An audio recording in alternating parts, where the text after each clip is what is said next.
Hey guys, it is midday, hot September Saturday. Just got back from town running a few chores, and I wasn't running chores, I was running errands. Now I'm doing chores. And I'm harvesting every single tomato that's left in the garden right now. So the plan is that I'm going to harvest all of the tomatoes, especially the green, because I'm going to make salsa verde with anything that's left. So I came in last night and harvested anything that is good for my tomato soup, my roasted tomato and garlic soup, but I have to get everything that's green. So essentially everything else is coming off today, and then we'll burn the plants because they've got blight. Legit. Not once this summer did I bring an appropriately sized basket. This is like 4 plants, and I thought this would be plenty. Oh, good night. Every time. All right.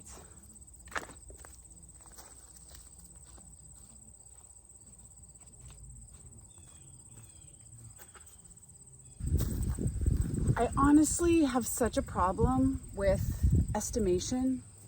Okay. I still haven't cleaned off all the plants, and I've got this and this bushel. That's more salsa verde than all of Ontario can eat. So all of those plants are clean. So those 2 beds are cleaned off. I have 1 bed left here. I'm gonna leave these tomatoes on and we'll eat those fresh. But I'm gonna get rid of the rest of the plants maybe tomorrow, not today. I need a red onion. And I think I have 1 left. Yep. I might need more than this, so I'll have to go into the shop and get it.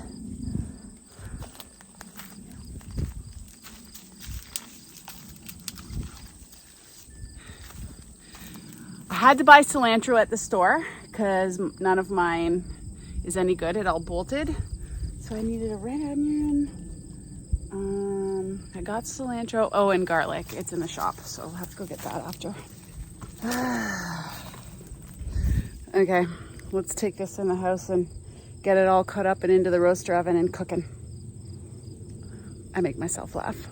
I got up this morning early and I boiled a hard-boiled 8 dozen eggs. So my actual canning project this afternoon is going to get these eggs pickled. And then maybe tonight I'll be able to process the rest of the salsa verde. But for now, all I'm going to do is put the eggs in the fridge, chop up all the tomatoes, get them into the roaster oven, cord and skin on, cut up the onion and the garlic, and I guess the cilantro, and get that all cooking down. And I'll add all the spices later once it's cooked. So yeah. I'm following the salsa verde recipe in the Ball Complete Book of Home Preserving on page 210. And for a single batch, it requires 7 cups of chopped green tomatoes. So I'm just going to see how many 7-cup measuring cups I'm going to have. I am imagining it's going to be a lot.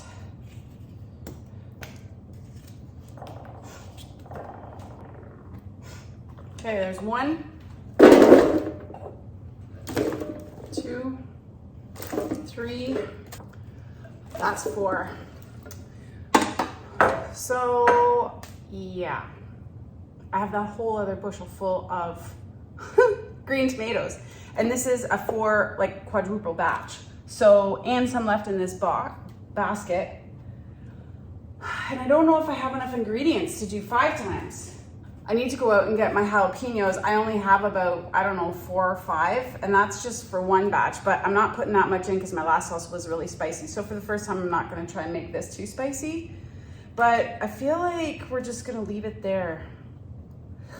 Maybe I'll put the rest that's in this basket in, and then I'll have to find something else to make with green tomatoes. I did hear that you can use green tomatoes in place of zucchini.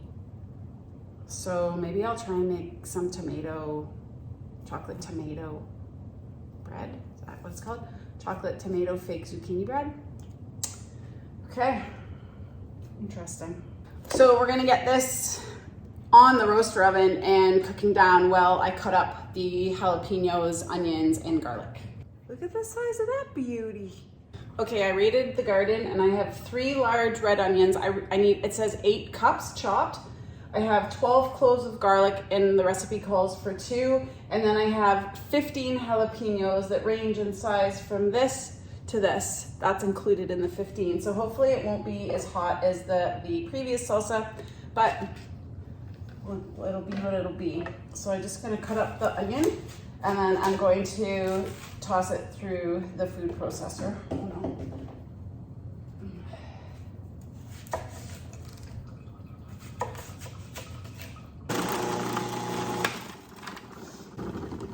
Oh man. Is it that bad? Yeah. Or I just have one pies.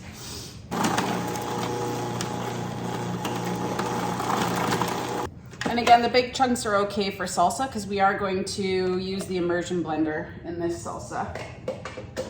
And now the only thing left is the cilantro, and I think I'm going to wait to add the cilantro. So all we have in here now is the tomatoes, the garlic, the onions, and the jalapenos. Tomatoes, garlic, onions, and jalapenos. Yeah, and so we're gonna let this kind of cook down. And once the liquid levels rise up, I'll probably add the cilantro. I have been cooking this now for about, I'm gonna say 4 hours.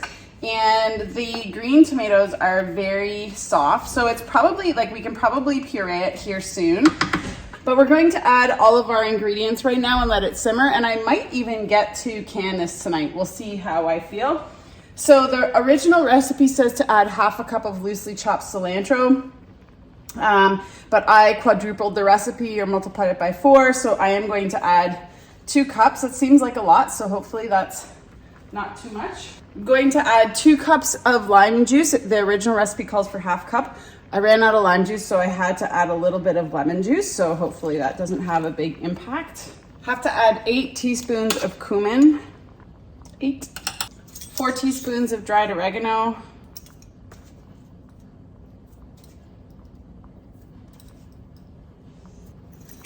4 teaspoons of salt.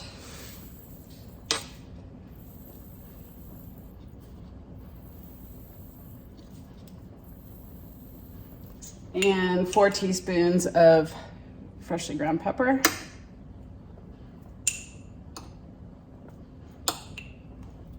Now I'm going to mix all this together and let it continue to simmer. Let all those flavors blend together. And then I'm gonna taste it. Because I've never made this before, you know, I wanna make something that I'm actually going to want to eat already. Oh my gosh, that smells good. But I have to just make sure that it is something that we're going to want to eat. So we'll just let those flavors cook together and then try to identify any missing ingredient. If I don't, I'll blend it and we can can it up tonight, which would be awesome. I think it's a good idea if I just go ahead and give this a zippity doo-dah to see where we're at as far as moisture content is concerned, because sometimes when you give it a zip, some of the moisture gets kind of blended in, and I don't want it, you know, too dry. So I'm going to do that and then have a taste and see where we're at, and maybe I can can it tonight. Taste test. This is my first time having salsa verde, so I don't know. Who knows what's gonna happen here? Isn't that pop just the best? I just made pickled eggs.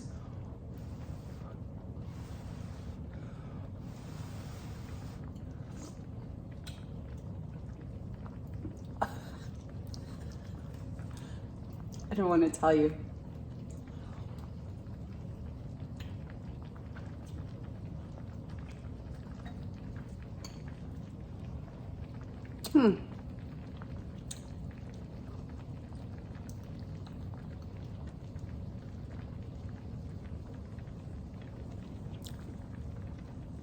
Well, this is something.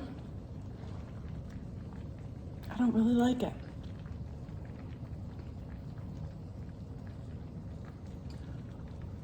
It's spicy. My jalapenos are spicy. It's interesting. I don't even know.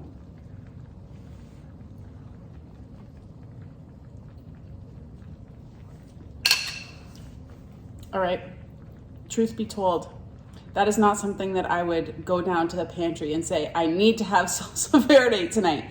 So this whole thing isn't a waste because I used a lot of my good garden produce. I think just because we're used to sweet.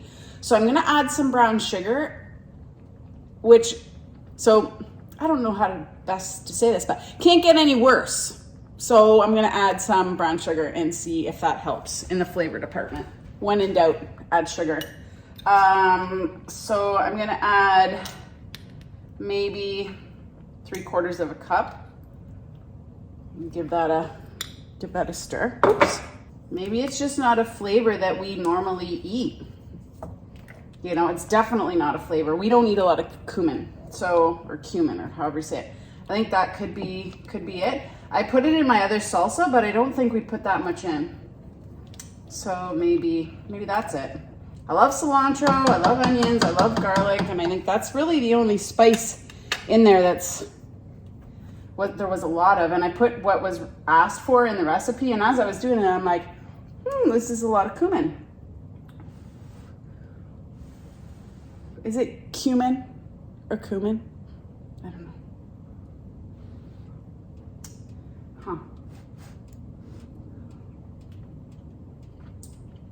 know. That's better. That's better. Yeah, man, it's the sugar. Oh, that's spicy though.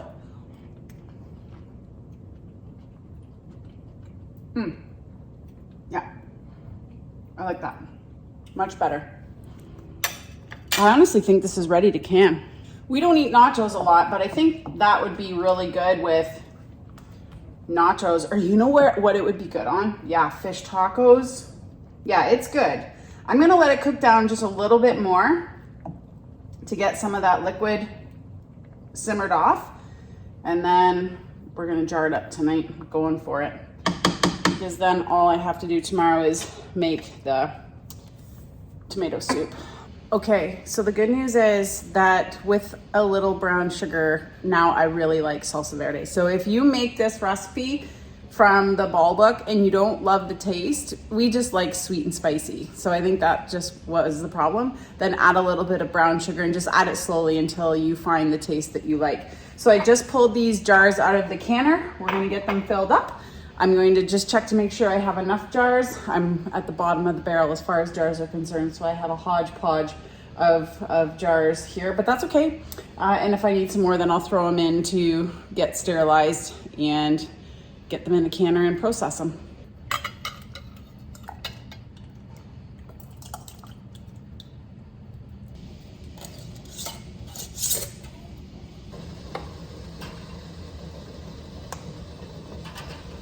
Unfortunately, we're not going to have enough room to fit everything in one shot, so these are going to process for 20 minutes at a rolling boil, and then when they are done, I'm going to swap it out for the next batch. That was a super productive day in the kitchen. We did 6 quarts of pickled eggs, 2 quarts of salsa verde, and 10 pints of salsa verde, so not bad. That might be the last canning session for me for this season. Everything else that's left in the garden is a storage item for the most part. I don't know, I have to go out and inspect, but I'm pretty sure I might be done. So anyways, if you're interested in making salsa verde, I would recommend this recipe. For us, it required some brown sugar added to the recipe, but if you like Mexican or like a cumin kind of spice, then I think you would really like it. Anyways, thanks for watching. Have a great night, and we'll see you next time.